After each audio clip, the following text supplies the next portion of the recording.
Welcome to MLT healthy blogs. ఈరోజు topic anaemia and types of anaemia. Anaemia and types of anaemia అనేది DMLT లేదా BSc ఎంఎల్టీలో very important question. ఇది 20 మార్క్స్కి కూడా అడిగే ఛాన్సెస్ ఉన్నాయి. సో దీని గురించి ఇది ఇంపార్టెంట్ క్వశ్చన్ కాబట్టి దీని గురించి ఎక్స్ప్లెయిన్ చేయాలని అనుకుంటున్నాను. సో ఎగ్జామ్స్ ఉన్న వాళ్ళే కాకుండా సాధారణంగా ఈ వీడియో అందరూ తెలుసుకోవాలని, అనీమియా గురించి డిఫరెంట్ టైప్స్ ఆఫ్ అనీమియా ఇవి ఉన్నాయి అని ప్రతి ఒక్కరు తెలుసుకోవాలని ఈ వీడియో. అనీమియా అంటే మనకు సాధారణంగా తెలుసు, రక్తహీనత అంటారు. సో ఈ రక్తహీనత దేనివల్ల వస్తుంది, అసలు రక్తం అంటే ఏంటంటే రక్తం గురించి కొద్దిగా తెలుసుకుందాం. రక్తంలో మనకు దాదాపు నీటి శాతం ఉంటుంది, దాన్ని మనం ప్లాస్మా అంటున్నాం. కొద్దిగా సెల్స్ ఉంటాయి, కణాలు, blood cells, WBC cells and platelets, ఇవి 3. దాదాపు మనకు రక్తంలో రెడ్ బ్లడ్ సెల్సే ఎక్కువ శాతంగా ఉంటుంది. సో ఈ రెడ్ బ్లడ్ సెల్స్ వల్లే మనకి బ్లడ్ అనేది రెడ్గా ఉంటుంది. ఈ రెడ్ బ్లడ్ సెల్స్లో హీమోగ్లోబిన్ అనే రెడ్ కలర్ పిగ్మెంట్ ఉండడం వల్ల రెడ్ బ్లడ్ సెల్స్ రెడ్గా ఉన్నాయన్నమాట. ఇప్పుడు టాపిక్లోకి వెళ్ళిపోతే అనీమియా అనేది ఎందుకు వస్తుంది అసలు అంటే, రెడ్ బ్లడ్ సెల్స్ అనేది వాటి యొక్క కంటెంట్ తక్కువ అయిపోయినప్పుడు అనీమియా అని చెప్పచ్చు. రెడ్ బ్లడ్ సెల్స్ ఉన్నా కానీ అందులో హీమోగ్లోబిన్ కంటెంట్ అనేది తక్కువైనప్పుడు కూడా ఈ అనీమియా అని చెప్పుకోవచ్చు. ప్యాక్డ్ సెల్ వాల్యూమ్ అనేది తక్కువగా ఉన్నప్పుడు, ప్యాక్డ్ సెల్ వాల్యూమ్ అంటే ఒక ట్యూబ్లో మనము రక్తం అలానే పెట్టినట్లయితే సెల్స్ అన్నీ కిందకైపోయి వాటర్ కాంటెంట్ ఏదైతే ప్లాస్మా ఉందో, ప్లాస్మా ఆర్ సీరం ఏదున్నా అది పైకి వచ్చేస్తుంది, సెల్స్ అన్నీ కూడా కిందగా ఫామ్ అయిపోతాయి. దీన్ని ఈ ప్యాక్డ్ సెల్ వాల్యూమ్ని పీసీవీ అంటారు. ఈ యొక్క పీసీవీ కూడా తక్కువగా వచ్చేస్తుంది. సపోజ్ బ్లడ్ కానీ ఆర్బీసీ సెల్స్ కానీ తక్కువగా ఉన్నప్పుడు ఈ పీసీవీ అనేది కూడా తక్కువగా ఉంటుంది. సో ఈ 3 కండిషన్స్లో మాకు అనీమియా అనేది చూస్తామన్నమాట. నేను ఏం చెప్పాను, ఆర్బీసీ సెల్స్ తక్కువ ఉన్నా, హీమోగ్లోబిన్ కంటెంట్ తక్కువ ఉన్నా, పీసీవీ ప్యాక్డ్ సెల్ వాల్యూమ్ అనేది తక్కువ ఉన్నా కానీ మనం అనీమియాగా చెప్పుకుంటున్నాం. సో ఇవి ఎందుకు తక్కువ అవుతాయి, ఆర్బీసీ కంటెంట్ ఎందుకు తక్కువ అవుతుంది అంటే, రెడ్ బ్లడ్ సెల్స్ ఉత్పత్తి అనేది తక్కువ అయినప్పుడు ఆర్బీసీ సెల్స్ ఆటోమేటిక్గా తక్కువ అవుతాయి. Increased destruction of RBCs, RBC cells కొన్ని పరిస్థితుల్లో మనకి నాశనం అయిపోతుంది. అంటే దాని యొక్క డిస్ట్రక్షన్ జరుగుతుంది. ఆర్బీసీ సెల్స్ అనేవి చనిపోవడము, లేకపోతే అది పీసెస్ అయిపోవడము, అలా దాని ఉన్న షేప్లో అది లేకుండా డిస్ట్రక్షన్ అయిపోవడం జరుగుతుంది. Excess loss of blood from the body, మన బాడీలో నుంచి ఎక్కువ శాతము బ్లడ్ అనేది వెళ్ళిపోవడం వల్ల కూడా మనకి అనీమియా కండిషన్స్ వస్తుంది. ఇటువంటి కండిషన్స్ సహజంగా జన్యుపరంగా కూడా రావచ్చు, తల్లి నుంచి బిడ్డకు కూడా రావచ్చు. ఇంకొన్నిసార్లు మన ఎన్విరాన్మెంటల్ చేంజెస్ వల్ల, మనం తీసుకునే ఫుడ్ వల్ల ఇటువంటి పరిస్థితులు చూడొచ్చు అనమాట. ఆర్బీసీ సెల్స్ యొక్క సైజ్ అండ్ షేప్ని ఆధారంగా చేసుకొని మార్ఫోలాజికల్ క్లాసిఫికేషన్ చేయడం జరిగింది. సో ఇందులో మనం 4 టైప్స్ ఆఫ్ అనీమియాస్ చూస్తాం అనమాట. సో ఇక్కడ చూడండి, సైటిక్ అంటే సెల్, క్రోమిక్ అంటే కలర్, నార్మో అంటే నార్మల్, నార్మోసైటిక్, నార్మోక్రోనిక్ అనీమియా అంటారు. సో ఇది సెల్స్ అంతా కరెక్ట్గా ఉంటుంది, దాని ఆర్బీసీ సెల్ అనేది కరెక్ట్గా ఉంటుంది, దాంట్లో colour is nothing but HB కూడా కరెక్ట్గా ఉంటుంది. సో ఇవి 2 కరెక్ట్గా ఉన్నప్పటికీ కూడా ఆర్బీసీ సెల్స్ అనేవి తక్కువగా ఉంటుందన్నమాట. అప్పుడు మనం అనీమియా చూస్తాం. మ్యాక్రోసైటిక్, నార్మోక్రోమిక్ అనీమియా. మ్యాక్రో అంటే పెద్దది, పెద్ద సెల్స్ ఆర్బీసీ సెల్స్ ఉన్న సైజ్ కంటే ఎక్కువగా ఉంటుంది. వాటి యొక్క కలర్ కూడా మనకి నార్మల్గానే ఉంటుందన్నమాట. సో ఇటువంటి టైప్ ఆఫ్ అనీమియా కూడా ఉంది. మ్యాక్రోసైటిక్ హైపోక్రోమిక్ అనీమియా ఉంది. మ్యాక్రోసైటిక్ అంటే సెల్స్ అనేవి బిగ్గా ఉంటుంది, హైపోక్రోమిక్ అంటే దాని యొక్క కలర్ కూడా తక్కువగా ఉంటుంది. అటువంటి దాన్ని మనం మ్యాక్రోసైటిక్ హైపోక్రోమిక్ అనీమియా అంటారు. మైక్రోసైటిక్ హైపోక్రోమిక్ అనీమియా ఉంటుంది. ఇందులో సెల్స్ అనేవి ఉన్న సైజ్ కంటే తక్కువగా మైక్రోసైటిక్ అండ్ హైపోక్రోమిక్, సెల్స్ తక్కువ ఉంటాయి, అందులో హీమోగ్లోబిన్ కంటెంట్ కలర్ అనేది కూడా తక్కువగా ఉంటుందన్నమాట. సో ఇది వచ్చి morphological classification. So aetiological classification ఉంది, బేస్డ్ అపాన్ ద ఫుడ్, తర్వాత ఇతర కండిషన్స్ వల్ల వచ్చే అనీమియాని ఎటియోలాజికల్, ఒక రీజన్ బట్టి వచ్చే కండిషన్ని మనం ఎటియోలాజికల్ క్లాసిఫికేషన్. ఈ classification very important. Haemorrhagic anaemia, haemolytic anaemia, nutrition deficiency anaemia, aplastic anaemia, anaemia of chronic diseases. First మనం హెమరేజిక్ అనీమియా చూసుకున్నట్లయితే హెమరేజిక్ అంటేనే బ్లీడింగ్ అని అర్థం. హెమరేజిక్ అంటేనే లాస్ ఆఫ్ బ్లడ్ అని అర్థం. సో బ్లడ్ లాస్ అవ్వడం వల్ల, బ్లడ్ని మనం కోల్పోవడం వల్ల అనీమియా అనేది వస్తే దాన్ని మనం హెమరేజిక్ అనీమియా అంటాం. ఇది దీర్ఘకాలంగా జరగచ్చు లేదా కొద్ది సమయాల్లో మాత్రమే కూడా జరగచ్చు అనమాట. సో అక్యూట్ హెమరేజిక్ అనీమియా అనేది ఎప్పుడు వస్తుంది చూద్దాం. అక్యూట్ హెమరేజిక్ అనీమియా అనేది సడన్గా యాక్సిడెంట్స్ అయినప్పుడు ఎక్కువ లాస్ ఆఫ్ బ్లడ్ అవుతుంది. అక్కడ హెమరేజిక్ కండిషన్స్ చూస్తామన్నమాట. సో అప్పుడు మనము ఈ హెమరేజిక్ అనీమియా అనేది చూస్తాం. ఆర్బీసీ సెల్స్ అనేది తక్కువైపోతుంది. మళ్ళీ 3 to 6 వీక్స్లో మళ్ళీ ఆర్బీసీ సెల్స్ అనేది ఇంప్రూవ్ అయిపోతుంది అనమాట. సో అక్కడ తక్కువగా బ్లడ్ ఉండడం వల్ల హైపోక్సీ అనేది మనం చూస్తాము. అటువంటి పరిస్థితిలో బోన్ మ్యారో అనేది మళ్ళీ ఆర్బీసీస్ని తొందరగా ఫామ్ చేయడానికి ట్రై చేస్తుంది. దానికి మనం 4 to 6 వీక్స్ పడుతుందన్నమాట. ఈ హెమరేజిక్ అనీమియాలో మనం బ్లడ్ టెస్ట్ చేసినప్పుడు సెల్స్ అన్నీ నార్మోసైటిక్, నార్మోక్రోమిక్గానే ఉంటాయి. అంటే సెల్స్ నార్మల్ షేప్లో ఉంటుంది. దాంట్లో ఒక హీమోగ్లోబిన్ కంటెంట్ కూడా నార్మల్గానే ఉంటుంది. ఆర్బీసీ కలర్ నార్మల్గానే ఉంటుంది. కానీ ఆర్బీసీ సెల్స్ అనేవి తక్కువగా ఉంటాయన్నమాట. క్రానిక్ హెమరేజిక్ అనీమియా ఇది దీర్ఘకాలిక వ్యాధి అనమాట. ఇందులో మనకి అనీమియా అనేది చాలా రోజుల నుంచి వాళ్ళు లాస్ ఆఫ్ బ్లడ్తో బాధపడుతూ ఉంటారు. హెమరేజ్ అంటేనే బ్లీడింగ్ కాబట్టి ఇంటర్నల్ బ్లీడింగ్ లేదా ఎక్స్టర్నల్ బ్లీడింగ్ ఈ క్రానిక్ హెమరేజిక్ అనీమియాలో జరుగుతుంది. ఇందులో మనము పెప్టిక్ అల్సర్స్ కావచ్చు, స్టమక్లో మనం అల్సర్స్ చూస్తాం కదా, ఆ అల్సర్స్ కావచ్చు, హీమోఫీలియా కావచ్చు, పర్ప్యూరా కావచ్చు, మెనరోజియా కావచ్చు.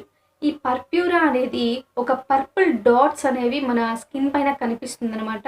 ముఖ్యంగా ఇది కాళ్ళల్లో, చేతుల్లో ఎక్కువగా ఈ డాట్స్ అనేవి కనిపిస్తాయి పర్పుల్గా. అక్కడ ఏమై ఉంటుందంటే బ్లడ్ వెజల్స్ అనేవి బ్రేక్ డౌన్ అయిపోయి బ్లడ్ అనేది ఇంటర్నల్గా లీక్ అవడం వల్ల మనకి స్కిన్ పైన అలా కనిపిస్తుంది అనమాట. ఇది ఒక కండిషన్. హీమోఫీలియా అనే డిజార్డర్. ఇందులో మనకి క్లాటింగ్ ఫ్యాక్టర్స్ అనే ప్రోటీన్స్ ఫామ్ కావన్నమాట మన బాడీలో. జనరల్గా బ్లడ్ అనేది బ్లీడ్ అవుతున్నప్పుడు మన బాడీలోనే క్లాటింగ్ ఫ్యాక్టర్స్ అనేవి రిలీజ్ అవుతాయి. క్లాటింగ్ ఫ్యాక్టర్స్ బ్లడ్ లాస్ అయ్యే బ్లడ్ని ఆపడానికి పనికొస్తుంది. సో ఎప్పుడైనా మనకి దెబ్బ తగిలినప్పుడు అక్కడ వెంటనే క్లాట్ అయిపోతుంది, గడ్డ కట్టిపోతుంది బ్లడ్. తద్వారా మనకి బ్లడ్ లాస్ అనేది ఎక్కువగా జరగదు. సో కొన్ని కండిషన్స్లో ఈ బ్లడ్ క్లాటింగ్ ఫ్యాక్టర్స్ అక్కడ గడ్డ కట్టకుండా చేస్తుందనమాట. సో క్లాటింగ్ ఫ్యాక్టర్సే వాళ్ళల్లో ఉండకపోవడం హీమోఫీలియా కండిషన్లో చూస్తామన్నమాట. సో మెనరోజియా అంటే ఇర్రెగ్యులర్ పీరియడ్స్ లేకపోతే హెవీ పీరియడ్స్ వల్ల ఈ మెనరోజియా అనేది చూస్తామన్నమాట. సో ఇందులో మనము క్రానిక్ హెమరేజిక్ అనీమియా అనేది చూస్తాం. ఇలా కంటిన్యూగా బ్లడ్ లాస్ అవ్వడం వల్ల ఏమవుతుంది అంటే ఐరన్ డెఫిషియన్సీ కూడా వస్తుంది. ఐరన్ డెఫిషియన్సీ ఉండడం వల్ల మనకు హీమోగ్లోబిన్ అనేది సరిగ్గా ప్రొడ్యూస్ కాదనమాట. సో హీమోగ్లోబిన్ సరిగ్గా ఆర్బీసీస్లో ఉండవు కాబట్టి ఆర్బీసీ సెల్స్ అనేవి చాలా చిన్నగా అయిపోయి ఆర్బీసీ సెల్స్లో మనకి హీమోగ్లోబిన్ కంటెంట్ కూడా చాలా తక్కువగా అయిపోతుంది అనమాట. మైక్రోసైటిక్, హైపోక్రోమిక్ అక్కడ చూడొచ్చు అనమాట. Haemolytic anaemia.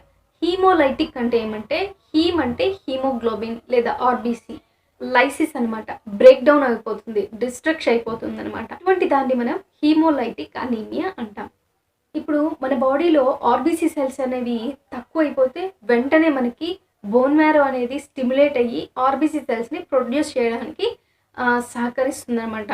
సో ఇక్కడ మనం ఏం చూస్తామంటే ఆర్బీసీ సెల్స్ ఎంత తక్కువ అయిపోతుందంటే మళ్ళీ బోన్ మ్యారో దాన్ని రీప్లేస్ చేయలేనంత ఆర్బీసీ సెల్స్ అనేవి చాలా తగ్గిపోతాయి. సో అటువంటి పరిస్థితి హీమోలైటిక్ అనీమియా అంటాం. లివర్ ఫెయిల్యూర్ వల్ల, బర్న్స్ వల్ల, రీనల్ డిజార్డర్స్ వల్ల ఈ హీమోలైటిక్ అనీమియా చూస్తాం. హైపర్ స్ప్లీనిజం అంటే స్ప్లీన్ అనేది ఎక్కువగా అవ్వడం వల్ల, పెద్దగా అయిపోవడం వల్ల కూడా హీమోలైటిక్ అనీమియా చూస్తాం. ఈ హీమోలైటిక్ అనీమియాలో మెయిన్గా సిక్కిల్ సెల్ అనీమియా అని, థాలసేమియా అని ఉందన్నమాట. సిక్కిల్ సెల్ అనీమియా అంటే ఆర్బీసీ సెల్స్ అనేవి బైకాన్కేవ్ షేప్లో ఉండాలి యాక్చువల్గా. ఈ బైకాన్కేవ్ షేప్లో ఉన్న ఆర్బీసీస్ ఈ సిక్కిల్ షేప్లో మనకి ఆర్బీసీ సెల్స్ అనేవి కనపడతాయి అనమాట. ఇది బ్లడ్ వెసల్లో అలా తిరుగుతున్నప్పుడు తొందరగా అది డిస్ట్రక్ట్ అయిపోయి బ్రేక్ డౌన్ అయిపోయే ఛాన్సెస్ ఎక్కువగా ఉన్నాయి. సో సికిల్ సెల్ అనీమియా అనేది జన్యుపరంగా వచ్చే అనీమియా. ఈ సికిల్ సెల్ అనీమియా అని ఎందుకు వస్తుందంటే అన్‌హెల్తీ ఆర్బీసీస్ అనేవి బోన్ మ్యారో నుంచే ప్రొడ్యూస్ అయితాయి. బోన్ మ్యారో యాక్చువల్‌గా హెల్తీ ఆర్బీసీస్, న్యూ ఆర్బీసీస్‌ని ప్రొడ్యూస్ చేయాలి. ఒక మెచ్యూర్డ్ ఆర్బీసీస్‌ని ప్రొడ్యూస్ చేయాలి. కానీ ఇక్కడ మనకి ఏం జరుగుతుందంటే అన్‌హెల్తీ ఆర్బీసీస్‌ని బోన్ మ్యారో ప్రొడ్యూస్ చేస్తుందన్నమాట. సో ఈ అన్‌హెల్తీ ఆర్బీసీస్ ప్రొడ్యూస్ చేయడం వల్ల అది కొద్ది రోజులు మాత్రమే నివసిస్తుంది. దాని తర్వాత డిస్ట్రాయ్ అయిపోయే ఛాన్సెస్ ఉన్నాయి. సో ఈ బ్రేక్ డౌన్ అయిన ఆర్బీసీస్ అన్నీ ఒక చోట చేరి బ్లడ్ వెసల్స్‌ని ఫ్లోని స్టాప్ చేసేసి చిల్డ్రన్స్‌లో మనకి కాళ్ళు చేతుల్లో వాపులు ఉండడం చూస్తామన్నమాట. అది చాలా పెయిన్‌ఫుల్‌గా ఉండే సిచ్యువేషన్. సో అలాగలాగా బ్రేక్ డౌన్ ఆఫ్ ఆర్బీసీస్ వల్ల జాండీస్ ఇంప్రూవ్ అయ్యే అవకాశాలు ఉన్నాయి. Next thalassaemia. థాలసేమియా అనేది అబ్నార్మల్ కండిషన్ అనమాట. హీమోగ్లోబిన్ ఎలా ఉంటుందో నార్మల్ సెల్‌లో అలాగ ఉండదనమాట. సో హీమోగ్లోబిన్ అనేది మెయిన్‌గా మనకి ఆక్సిజన్‌ని క్యారీ చేస్తుంది. హీమోగ్లోబినే అనమాట. ప్రతి సెల్‌కి ఆక్సిజన్ అనేది అందిస్తుంది. హీమోగ్లోబిన్ అబ్నార్మల్‌గా ఉండడం వల్ల లెస్ ఆక్సిజన్ క్యారింగ్ కెపాసిటీ అనేది హీమోగ్లోబిన్‌కి ఉంటుంది. దీన్ని కూలీస్ అనీమియా అని, మెడిటేరియన్ అనీమియా అని అంటారు. Nutrition deficiency anaemia.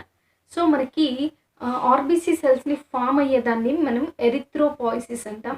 ఈ ఎరిథ్రోపాయిసిస్ ప్రాసెస్‌కి అవసరమయ్యే nutrition suppose folic acid, vitamin B12, iron ఇవన్నీ తక్కువైనప్పుడు మనకి న్యూట్రిషన్ డెఫిషియన్సీ అనీమియా అనేది వస్తుంది. ఐరన్ డెఫిషియన్సీ అనీమియాలో ఐరన్ తక్కువైనప్పుడు మనము ఆర్బీసీ సెల్స్‌లో హీమోగ్లోబిన్ అనేది తక్కువగా చూస్తాం. దానివల్ల ఆర్బీసీస్ చిన్నగా ఉంటుంది. అందులో హీమోగ్లోబిన్ కంటెంట్ అనేది చాలా తక్కువైపోతుంది. అప్పుడు మనం దాన్ని మైక్రోసైటిక్ హైపోక్రోమిక్ అని అంటాం. ఈ ఐరన్ డెఫిషియన్సీ అనీమియా ఎందుకు వస్తుందంటే లాస్ ఆఫ్ బ్లడ్ వల్ల కావచ్చు, ఐరన్ ఇంటేక్ తక్కువగా ఉండడం వల్ల కావచ్చు. ఒకవేళ మనం ఐరన్ తీసుకున్నా కానీ మన ఇంటెస్టైన్స్ మనం తిన్న ఆహారాన్ని స్మాల్ ఇంటెస్టైన్ బ్లడ్‌లోకి అబ్జర్వ్ చేసుకుంటుందనమాట. సో ఆ అబ్జర్ప్షన్ స్మాల్ ఇంటెస్టైన్ చేయలేనప్పుడు కూడా మనము ఐరన్ తీసుకున్నట్లే బయటకు వచ్చేస్తుంది. సో దానివల్ల ప్రయోజనం లేదు కాబట్టి ఇటువంటి పరిస్థితుల్లో కూడా మనం ఐరన్ డెఫిషియన్సీ అనీమియా అనేది చూస్తాం. ఇంకొన్ని సిచ్యువేషన్స్‌లో మనకు ఐరన్ కావాల్సిన దానికంటే ఎక్కువగా అవసరం పడుతుంది. సపోజ్ ప్రెగ్నెన్సీలో తర్వాత ఎదిగే పిల్లల్లో మనకి ఐరన్ అనేది చాలా చాలా ఇంపార్టెంట్. ఐరన్ డిమాండ్ ఎక్కువ ఉంటుందన్నమాట వాళ్ళకి. అటువంటప్పుడు వాళ్ళు సరైన ఐరన్ ఆహారం తీసుకోకుండా ఉంటే అప్పుడు కూడా మనము ఐరన్ డెఫిషియన్సీ అనీమియా చూస్తాం. ఐరన్ డెఫిషియన్సీ అనీమియాలో మనము స్పూన్ షేప్డ్ నెయిల్స్ అనేది చూస్తారు. బ్రిటిల్ హెయిర్ ఉంటుంది. టంగ్ పైన మనము పాపిల్లే చూస్తాం కదా, చిన్న బుడపెల్లాగా, అది కూడా డిస్ట్రక్ట్ అయిపోతుందనమాట. మింగడానికి వాళ్ళకి కష్టంగా ఉంటుంది. సో ఐరన్ డెఫిషియన్సీ అనీమియాలో ఇవి సాధారణంగా చూసే సిమ్టమ్స్ అనమాట. Protein deficiency anaemia. Haemoglobin form అవ్వడానికి మనకి ప్రోటీన్స్ అనేది చాలా ముఖ్యం. ప్రోటీన్స్ తగ్గినప్పుడు కూడా మనము ఈ అనీమియా చూస్తామన్నమాట. Pernicious anaemia. ఈ అనీమియా విటమిన్ B12 వల్ల వస్తుందన్నమాట. మన ఫుడ్‌లో విటమిన్ B12 అనేది తక్కువైనట్లయితే పర్నీషియస్ అనీమియా అనేది చూస్తాం. విటమిన్ B12 అనేది ఆర్బీసీ సెల్స్ అబ్సార్ప్షన్‌కి ముఖ్యంగా ఆర్బీసీ సెల్స్‌ని ఎదగడానికి ముఖ్య పాత్ర పోషిస్తుంది. సో మనం విటమిన్ B12 తీసుకున్నా కానీ కొన్ని పరిస్థితుల్లో ఏమవుతుందంటే స్టమక్‌లో ఉన్న సెల్స్ అనేవి విటమిన్ B12ని తీసుకోవడానికి, అబ్జర్వ్ చేసుకోవడానికి వీలు పడదనమాట. ఈ సిచ్యువేషన్ కొన్ని పరిస్థితుల్లో మనం ట్రీట్ చేయలేమనమాట. కొంతమందిలో డెత్ కూడా చూడొచ్చు. వయసు అయిపోయిన వాళ్ళలో ముఖ్యంగా ఆడవాళ్ళలో ఈ యొక్క అనీమియాని చూస్తామన్నమాట. వాళ్ళ స్కిన్ వచ్చి లెమన్ ఎల్లో కలర్‌లో ఉంటుంది. తర్వాత మెగలోబ్లాస్టిక్ అనీమియా. ఇందులో మనము ఆర్బీసీ సెల్స్ ఫామ్ అవ్వడానికి ఒక ముఖ్య న్యూట్రిషన్ అనేది ఉండదనమాట. అది folic acid. Folic acid deficiency ఉంటుంది కాబట్టి ఆర్బీసీ సెల్స్ అనేవి మెచ్యూర్ కావన్నమాట. సో మనం ఇందాక చెప్పుకున్న ఫ్యూచర్స్ కూడా ఈ మెగలోబ్లాస్టిక్ అనీమియాలో కూడా ఉంటాయి అన్నమాట.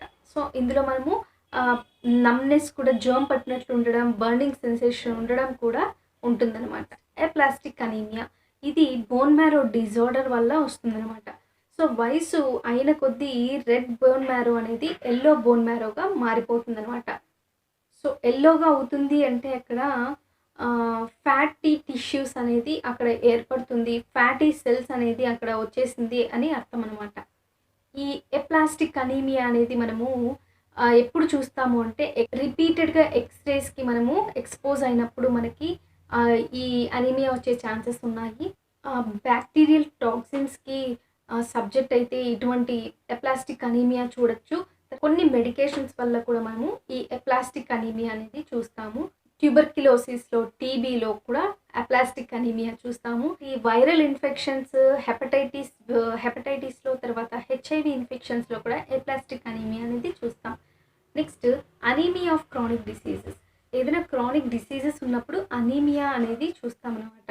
సపోజ్ రుమటైడ్ ఆర్థరైటిస్‌లో అది ఇన్‌ఫ్లమేషన్ ఆఫ్ జాయింట్స్ అనమాట. జాయింట్స్ ఇన్‌ఫ్లమేషన్ ఉన్నప్పుడు అటువంటి పరిస్థితి, అటువంటి కండిషన్‌లో కూడా అనీమియా అనేది చూస్తామన్నమాట. ఈ క్రానిక్ డిసీజెస్ ఉండడం వల్ల ఆర్బీసీ సెల్స్ యొక్క లైఫ్ స్పాన్ వచ్చి తగ్గిపోతుంది. నార్మల్‌గా ఆర్బీసీ సెల్స్ లైఫ్ స్పాన్ వచ్చి 120 డేస్ అనమాట. సో 120 డేస్ కంటే తక్కువగా అయిపోయి బోన్ మ్యారో ప్రొడక్షన్ సరిగ్గా జరగకుండా సో అట్లా డిస్టర్బెన్స్ ఉండడం వల్ల కూడా ఈ క్రానిక్ డిసీజెస్‌లో అనీమియాస్ చూస్తామన్నమాట. సో ట్యూబర్క్యులోసిస్ లాంటి క్రానిక్ డిసీజెస్‌లో కూడా ఈ అనీమియా చూస్తాము. న్యూరలాజికల్ కండిషన్స్ ఏదైనా నర్వ్స్ సంబంధించి ఏదైనా డిసీజెస్ ఉన్నా కానీ కొన్ని విషయాల్లో అనీమియా వచ్చే అవకాశాలు ఉన్నాయి. నియోప్లాస్టిక్ డిసీజెస్‌లో కూడా మనము అనీమియా అనేది చూడొచ్చు. అంటే ఏదైనా టిష్యూ కానీ, ఏదైనా ఆర్గాన్ కానీ సరైన స్థితిలో, సరైన సైజు, షేప్‌లో పెరగకుండా పోవడాన్ని నియోప్లాస్టిక్ అని అంటాం. సో అటువంటి పరిస్థితిలో కూడా మనము ఈ అనీమియాస్ అనేది క్రానిక్ డిసీజెస్‌లో మనము చూస్తామన్నమాట. సో ఇన్ని టైప్స్ ఆఫ్ అనీమియాస్ ఉన్నాయి. ఏదైతే రక్తాన్ని పెంచడానికి దోహదం చేస్తుందో అటువంటి ఆహారాలు ఎక్కువగా తీసుకోండి. ఈ రోజుల్లో మనం న్యూట్రిషన్ డెఫిషియన్సీ అనీమియా అనేది ఎక్కువగా చూస్తున్నాం కాబట్టి రక్తం పెరగడానికి ఎటువంటి న్యూట్రిషన్ అవసరమో అటువంటి న్యూట్రిషన్ తీసుకుందాం. హెల్తీగా ఉండడానికి ట్రై చేయండి. మీకు ఈ వీడియో ఇన్ఫర్మేటివ్‌గా ఉంటే ఒక లైక్ ఇవ్వండి. నేను ఏదైనా మిస్టేక్ చేస్తుంటే దాన్ని దయచేసి తెలియజేయండి. Thank you so much for loving and watching my channel. By by.